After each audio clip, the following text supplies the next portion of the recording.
16 अप्रैल को इस्लामाबाद में शदीद यालाबारी हुई, जिससे गाड़ियों और घरों का बहुत नुकसान हुआ। 18 से 20 अप्रैल के दौरान दोबारा ख़राब मौसम की पेशगोई हुई तो लोग अब ज़्यादा मोहतात हो गए हैं और मुख्तलिफ वेदर ऐप्स चेक कर रहे हैं। ऐसी बहुत सी ऐप्स हैं जो एंड्रॉयड और एप्पल पर दस्तयाब हैं, जो सार्फिन को वेदर अपडेट्स के अलावा ख़राब मौसम के हवाले से वार्निंग्स भी जारी करती हैं।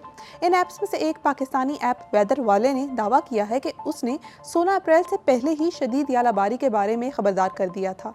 वेदर वाले ऐप क्या है और इसने ये पेशगोई कैसे की? पाकिस्तानी ऐप वेदर वाले एक प्राइवेट मेट्रोलॉजिकल कंपनी है जो 2021 से काम कर रही है।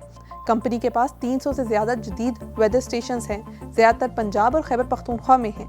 ये रियल टाइम डाटा आलमी मॉडल्स, सोशल मीडिया माहिरीन और महकमा मौसमियात से हासिल करती है, फिर AI से चेक करके सार्फिन तक पहुंचाया जाता है। अगर प्राइवेट कंपनी ये सब कर सकती है तो सरकारी मेट डिपार्टमेंट ज़्यादा वसाइल के बावजूद खिदमात क्यों फराहम नहीं कर पाता? महकमा मौसमियात के डायरेक्टर ज़हीर अहमद बाबर कहते हैं कि ये तासुर गलत है कि उनका इदारा वेदर ऐप से पीछे है।